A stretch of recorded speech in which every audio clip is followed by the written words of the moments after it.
अगर आज नहीं बोले तो कल बोलने लायक नहीं बचेंगे। ये वाकया आज उस देश के हर उस युवा के दिल की आवाज है जो सड़कों पर लाठियां खा रहा था। कल दिल्ली की सड़कों पर जो हुआ उसने लोकतांत्रिक भारत की आत्मा को अंदर तक झकझोर दिया है। लेकिन जवाबदेही तय करने के बजाय इस गूंगी बहरी सरकार ने एक बार फिर वही पुराना रास्ता चुना, तानाशाही का।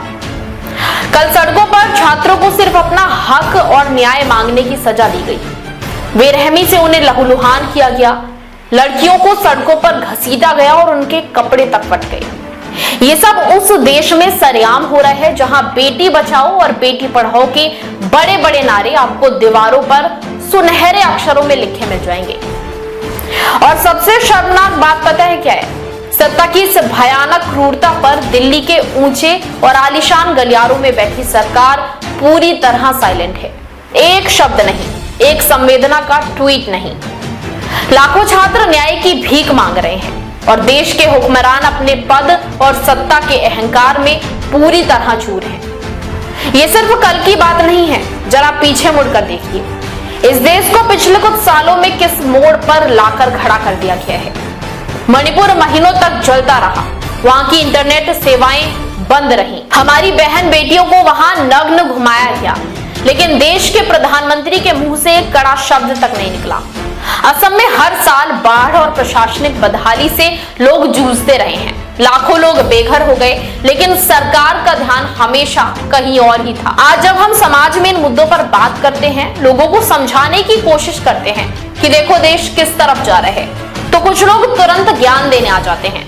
वो बड़े आराम से कह देते हैं कि अरे ये तो कुछ भी नहीं है, तुमने पहले की सरकारों के वक्त नहीं देखा था क्या? कांग्रेस के टाइम पर कितने प्रोटेस्ट होते थे, कितने पेपर लीक होते थे, हमें बहुत अच्छे से पता है।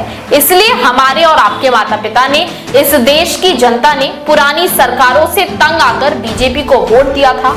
लोग बहुत खुश थे कि अब देश बदलेगा, और जब नरेंद्र मोदी सत्ता में आए तो पूरे देश में गूंज उठी थी कि मोदी है तो मुमकिन है। लेकिन आज जरा आंखें खोलकर देखिए कि क्या क्या मुमकिन है। राघव चड्ढा जैसे मुखर नेताओं का इस अत्याचार पर पूरी तरह चुप हो जाना मुमकिन है। इस देश के किसानों और छात्रों दोनों को एक साथ सड़कों पर लाकर लाठियों से पिटवाना मुमकिन है। युवाओं के भविष्य को अंधकार में धकेलना मुमकिन है। अंधभक्ति के इस कुएं में इतना मत डूब जाओ कि सामने बहता हुआ खून आपको पानी नजर आ रहा हो। अगर पिछली सरकारें खराब थी तो क्या इस सरकार को युवाओं पर जुल्म करने का लाइसेंस मिल गया है? सवाल पूछना सीखो, वरना यह अंधभक्ति पूरे देश को ले डूबेगी। देश में हर दूसरे दिन पेपर लीक की खबरें आ रही हैं, चाहे सरकारी नौकरियां हो या देश की सबसे बड़ी परीक्षाएं। परीक्षा प्रणाली पूरी तरह फेल हो गई है। सालों साल मेहनत करने वाला युवा जब देखता है कि उनका भविष्य चंद पैसों में बिक गया तो हताशा में आकर वो सुसाइड करने पर मजबूर हो रहे हैं। लेकिन सरकार के कानों पर जूं नहीं रेंगती। दिल्ली और देश के बड़े बड़े शहरों में सांस लेने के लिए प्रदूषण से दम घुट रहा है। डेली आपको रेप की खबरें मिल जाएंगी, लेकिन जब देश का युवा इन बुनियादी हकों पर सवाल पूछता है तो बदले में उसे रोजगार नहीं मिलता, उसे मिलती है बर्बर लाठीचार्ज, आंसू गैस के गोले और जेल की कालकोठरी। और इस पूरे तमाशे के बीच जो हमारा मीडिया है, जिसे लोकतंत्र का चौथा स्तंभ कहा जाता है, वह चाटुकारिता और दलाली के नए कीर्तिमान स्थापित कर रहे हैं। खुद को आदर्शवादी, क्रांतिकारी और निष्पक्ष पत्रकार बोलने वाले ये बड़े बड़े न्यूज एंकर आज स्टूडियो के एयर कंडीशनड कमरों में घुस रहे हैं। वो अपनी टीआरपी और सरकार की तारीफों का प्रोपेगेंडा चलाने में मसरूफ हैं। उनके चमचमाते कैमरों को सड़क पर लाठियां खाता और खून से लथपथ तड़पता छात्र नहीं दिखता। उन्हें सिर्फ सत्ता की जी हुजूरी करना और चापलूसी की रोटियां सेकनी आती हैं।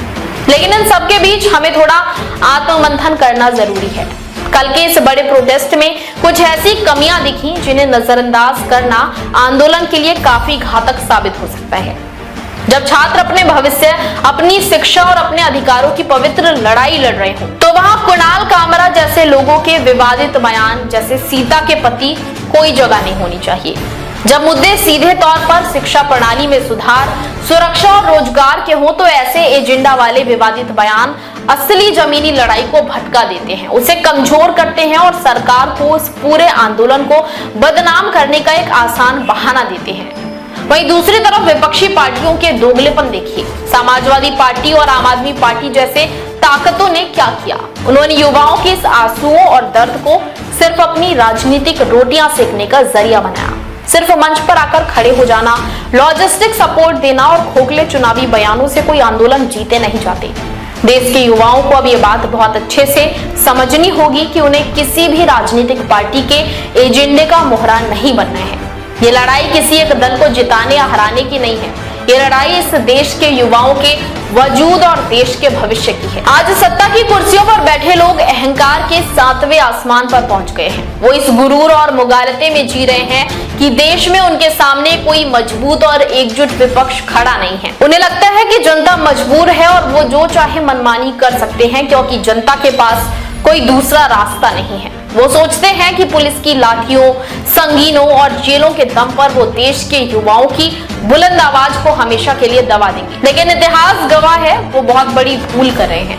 वो भूल रहे हैं जब जब इस देश के युवाओं का सब्र टूटता है, तब तब इतिहास बदलता है और बड़े से बड़े तानाशाहों के सिंहासन ताश के पत्तों की तरह डोल जाते हैं।